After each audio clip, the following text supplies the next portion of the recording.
Sejam bem-vindos a mais um vídeo, pessoal. Esse vídeo nós vamos falar a respeito do resultado do quarto trimestre de 2021 do maior banco privado da América Latina. A gente está falando aqui, né, como vocês já puderam ver, do Banco Itaú. Vamos comentar um pouquinho a respeito do resultado, o que o mercado está esperando, né, o que ele esperou do resultado que saiu aí no dia 8, se a memória não me traia. E agora sim, vamos para a prática, vamos iniciar. Já aqui falando especificamente do DRE, do Itaú Unibanco, um produto bancário, que ou seja, tudo que o banco produziu está na ordem de quase 35 bilhões de reais. E aqui tem margem financeira, margem com os clientes, custo de crédito. Custo de crédito nada mais é do que a diferença, né, do que ele toma emprestado porque ele já reempresta para os seus clientes. Então, ou seja, ele lucrou 35 bi e teve um custo para gerar esses 35 bi de 5,7 bi. E aí tem outras despesas operacionais, né? Que é a despesa com encargos trabalhistas, com salário, com folha, com dividendos, tudo isso aqui entra nessa parte. E aqui tem o resultado antes da tributação e também de participações, imposto de renda e contribuição social, participação no lucro. Teve um prejuízo aqui, muito provavelmente porque o mercado caiu bastante, né, nesse trimestre. E a gente chega num lucro líquido de 6,2 bilhões de reais. Mas quando a gente olha para o gerencial, que é o que o mercado olha, está na ordem de quase 7,2, né, 7,1 na verdade, bilhões de reais. E aqui falando da carteira de crédito do Itaú, com destaque principal justamente porque o Banco Itaú chegou a 1 trilhão de reais de carteira de crédito. Ele é de longe o maior banco da América Latina quando a gente fala de carteira de crédito. E aqui separado em pessoas físicas, né, aproximadamente 332 bilhões de reais. Quando a gente fala de pessoa jurídica, a gente está falando na ordem de 490. E aqui, né, no Brasil, a gente tem aproximadamente 800 bi e na América Latina o Itaú tem mais 200 bilhões de reais de carteira de crédito, com destaque principalmente aqui para o Chile, que inclusive o Banco do Chile, né, que o Itaú controla, né, a subsidiária do Itaú no Chile, o Itaú aumentou participação nela, né, que na América Latina o país de maior relevância dos investimentos do Itaú é o Chile.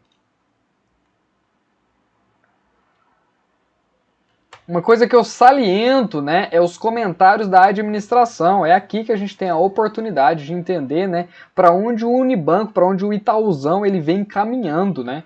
Então o que a gente entende? A frente digital segue avançando de maneira relevante. No quarto trimestre, cerca de 63% das contratações de produtos por pessoas físicas foram realizados digitalmente. Isso é muito importante porque a eficiência no digital ela é muito maior do que das agências físicas, né? Justamente porque o custo no digital ele é infinitamente menor quando comparado com as agências físicas. Então o banco ele começa a ficar cada vez mais eficiente e isso é muito interessante, né? Quando ele centraliza o cliente e deixa ele cada vez mais eficiente, né, quando a gente fala de estrutura de custos e também de atendimento. Um dado muito importante quando a gente fala dos bancos, né, é o retorno recorrente gerencial sobre patrimônio líquido. Nada mais é do que o ROI. Basicamente o quanto que retorna para o banco, o quanto que o banco consegue produzir em função do seu patrimônio.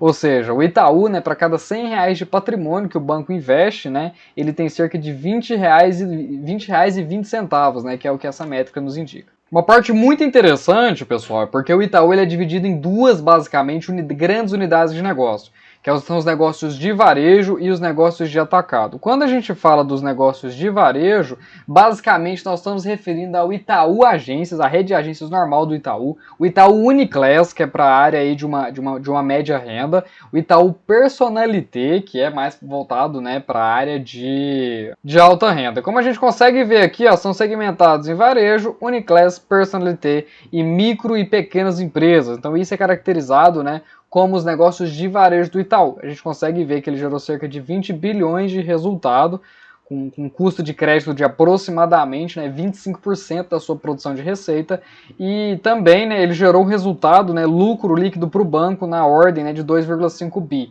Então dá aproximadamente aí 15%, né, da verdade dá 18%, basicamente a cada real que entra no varejo, 18 centavos vem para o Itaú. E em segundo lugar, né, a segunda grande unidade de varejo, a segunda grande unidade de negócio do Itaú são os negócios de atacado.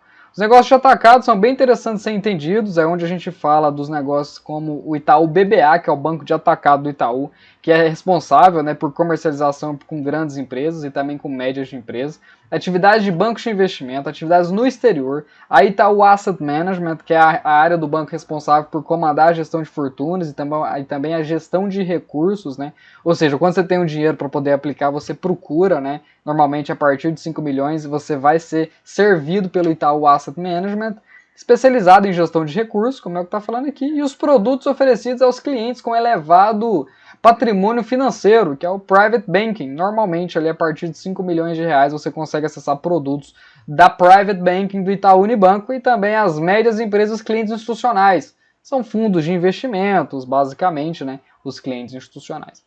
Então, quando a gente fala de atacado, né, o faturamento bruto do atacado foi cerca de 10 bi. O custo de crédito ele é infinitamente menor no atacado do que no varejo, isso é um ponto positivo para o atacado. Em contrapartida, as despesas operacionais, né, sobretudo as folhas de pagamento do atacado, ela é bem mais cara, justamente porque o profissional dessa área ele precisa estar bem mais preparado. E como a concorrência no setor é um pouco alta, quando a gente fala como bancos de investimentos, até o próprio BTG, que é o banco que eu represento, né, é um banco de investimentos também muito parrudo. Os profissionais recebem muito bem, então se você não tiver um cargo alto aqui, você acaba perdendo esse funcionário. E aí o resultado recorrente gerencial está na ordem aí de 3,4 bi, ou seja, a margem do atacado é muito maior do que a do varejo. O varejo precisa de muito mais esforço, né, para poder gerar resultado, enquanto que o atacado, basicamente, né, tem 34% de margem líquida, que é uma margem extremamente relevante. Uma coisa interessante de ser analisada é o índice de eficiência, ou seja, quanto menor ele, maior. No atacado, ele é de 40%. E no varejo, a gente sobe aqui e já vê que é de 48%. Ou seja, o atacado ele é mais eficiente para o banco do que o varejo. Quando a gente entra na apresentação institucional aqui do nosso Itaú, a gente vê o valor de mercado dolarizado, né, cerca de 46 bi em dólar, ativos totais sobre gestão, né, sobre administração, cerca de 2 trilhões e 100 bilhões de reais. Se eu não estou enganado, não me lembro agora bem, não sei se é o Banco do Brasil ou se é o Itaú que tem mais ativos sobre gestão. E a marca mais valiosa do país, né, 40 bilhões de reais. Quando a gente fala de marca, a gente basicamente está falando apenas do intangível, né, dessa palavra Itaú, desse símbolo, né. Lembra até do Luciano Huck fazendo assim para você, né, feito para você na verdade. É isso que é a marca, é o intangível, que você não pode tocar. É só o nome mesmo da força da marca. E aí quase 100 mil colaboradores no Brasil e também no exterior. Então aqui, né, nessa parte ele detalha muito bem como é que funciona o portfólio, né, com produtos e com serviços. Então quando a gente fala da Private Banking, Itaú BBA, a gente está falando do segmento de atacado. Então clientes, pessoas físicas a partir de 5 milhões investidos, ou então pessoas jurídicas a partir de 4 bi, a partir de meio bi e a partir de entre 30 e 50 milhões de reais a gente está falando dos negócios de atacado do Itaú. E aqui basicamente está todas as marcas, né, e todas as parcerias e perfis que o Banco Itaú consegue atender. Quando a gente fala do Carrefour, o Banco Itaú é responsável por fazer a emissão dos cartões do Carrefour, Magazine Luiza também é o Itaú que faz, Latam, Samsung, Grupo Pão de Açúcar, Porto Seguro, que também é do Itaú, a Fiat, que também aí tem participação, o Itaú tem participação nessa parte, né? E aqui tá aqui, ó, crédito pessoal consignado, investment banking, adquirência e capital de giro. Quando a gente vê em azulzinho aqui é pessoa jurídica e essa parte em amarelo aqui são as pessoas físicas. E para a gente poder finalizar, a gente vê o pagamento de juros sobre capital próprio do Itaú. Não é generoso, mas o Itaú anunciou também o pagamento de juros sobre capital próprio agora para o mês de março, que está na ordem de 0,13 centavos, ou seja, 0,13 centavos, né?